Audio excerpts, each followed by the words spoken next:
Welcome to this other edition of Photography Talk. Photography, it's a great medium for constructing a narrative, and that's what we'll be talking about today. This picture has nothing to do with our topic. I decided to tell you a little bit about myself. I've started making videos about my work, about my career, and I think it's very important for you to actually know where I come from for better understanding of where I'm going. This is a very famous picture of my gallery. Somehow each and every time I look at this picture, I just, it just takes me back to my childhood when I was growing up, 6-7 years old. Though I do not have any picture of my childhood, I don't know why. I was born in a tiny village in the West Cameroon in February 1985. My father was a great man. He has 5 wives.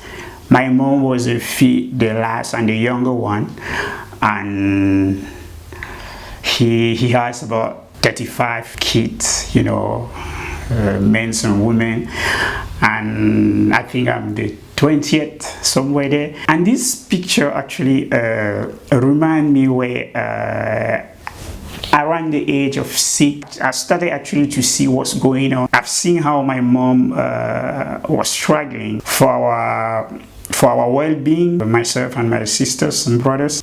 He was quite a responsible man, and he tried his best to take care of all his children. I remember being just that different kid with a kind of, thinking about tomorrow at my very young age. And looking at this specific picture just reminds me of how I grew up, what I was thinking. But the boy in this picture has nothing to do with my story, and I took this picture I think a couple of months ago, and I just love it. It's one of my preferred pictures, and it was actually featured as well on my first exhibition earlier this year, and it was actually amazing to see how people was engaged, through the conversations about this picture, the emotional feeling. People was actually very touched about this picture. Yes, that's it. Here is the man, and he has been resting in peace since April 1999. Love you that. Now let's get to our topic of the week. How do you construct narrative using photographs? And I wouldn't do that without actually showing you a sample of what I'm talking about. And I've gone through and get some self-portrait. I don't usually get self-portrait. I've done one before, which is this, and it was actually the cover of my first exhibition earlier this year in France. And yeah, it's a nice picture where I'm hiding behind a chair with a camera hanging there. And today's narrative is based on our lives, emotionally and psychologically, on how do we overcome a tough situation that we go through sometime in our life, perhaps links to work, to business, or family issue. And I've come to this project of having a series of photos of myself, a self-portrait, in order to actually translate those emotions and feelings into the picture to be able to tell a story. As a photographer, sometimes you have something in your mind that you want to photograph and and share with the audience. And the reason why I actually came up with this concept is that I just wanted to get portrait of unknown people that I will meet on the street. Portrait photography is not something that you just press the shutter button and get away. It is a photography style whereby you actually have to connect to your subject, to have a perfect relationship with your subject in order to capture emotion through the eye the way you want it to be. And I started talking to people, and it was quite confusing how people are so skeptical about their Personally, I was a bit disappointed, and I was about to go back home, and I met this man. I had this stunning portrait of the man, and he was sitting there with a beautiful dog as well, and yeah, here's what came up from there.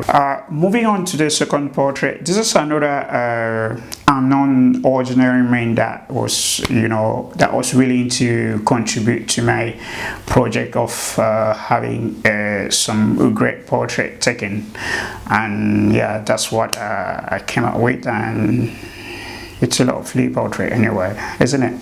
Now let's really jump into this topic of the day. I came up with this concept of understanding the fragility that prevents us from exploring new ways, and I started to play around with what I had at that specific moment. I was in the house and looked around. I didn't really see any object to photograph, but I needed something that will actually translate and represent fragility.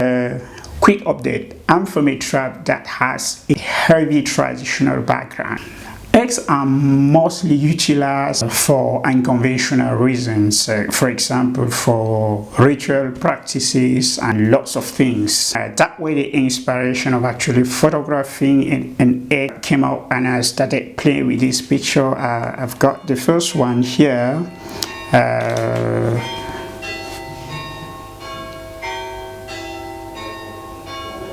Don't worry, I stay next to a Catholic church. I've got the first picture here where I started photographing eggs, and I was lucky enough that it was a sunny day and the sun was coming through my windows to the inside, and I used that opportunity to create the contrast on the egg. If you've been really following my work, you'll see that I do a lot of series when it comes to photography.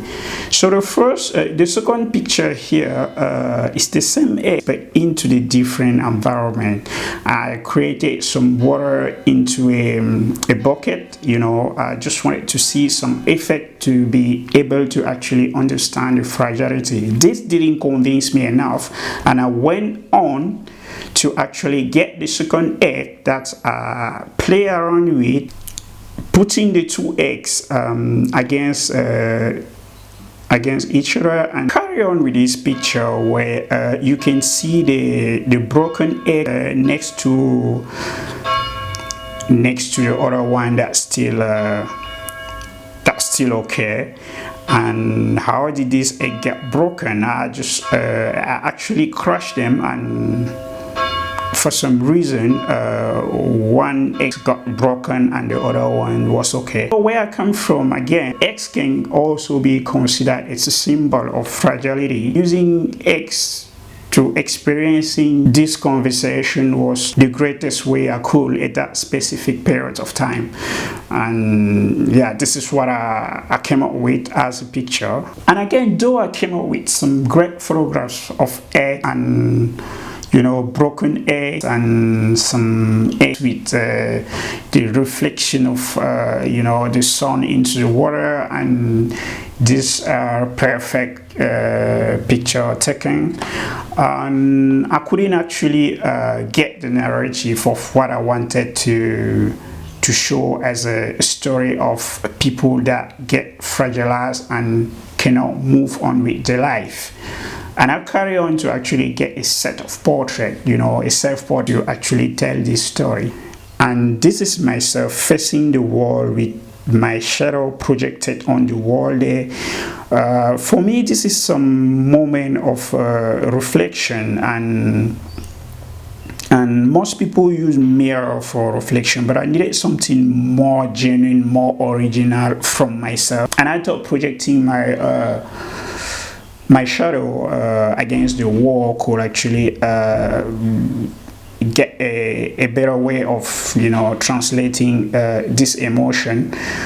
and I just assumed that there was a photographer into this room that wanted to photograph me, and I didn't want to. Earlier I told you about the relationship that you have with your subject in terms of doing portrait photography. Here you can clearly see that it's somebody that do not want to be taken picture of. He's trying all his best to hide his face from the camera. Moving to the next picture, having that personal conversation with myself of photographing a subject that do not want to be photographed at all. And yeah, you can see progressively how I'm willing to show my face or my eyes on this third picture. And here we are. Let's say you have convinced the guy enough, and yeah, he have removed his hands on the face, and now you can see his face, though he doesn't really look straight into the camera. There are still some techniques or some words, some connection to use, some professional photography skill that you can use to convince someone to actually have their eyes into your lens. Though I'm looking straight into the lens here, you can still see that I'm not really awake, or something's not right in my mind, or something like that, looking a kind of scary person or anything like that. A portrait like this can say thousands of stories. You can interpret it based on your understanding of photography. This is the last portrait of the series where I actually opened myself to the photographer, and he could get a perfect shot with my eyes straight into the lens and myself right sitting there, and it's a very dramatic portrait that can tell other story than what I'm actually telling you right now. By looking at the first and the last picture of this series, it shows how difficult I eventually overcome a tough period of my life from this to this. Now, if you're a photographer that's struggling to tell story with his picture, do let me know on the comment section if this video helped you, or if you're somebody that's passionate about photography and do not know how to start. Let me know as well what you think. That's it for today, and I hope this video was useful for you, for your storytelling process in photography. If you do like this show, make sure you follow me on Instagram, YouTube, Facebook at Michel Papa MC. And until next time, take care of yourself.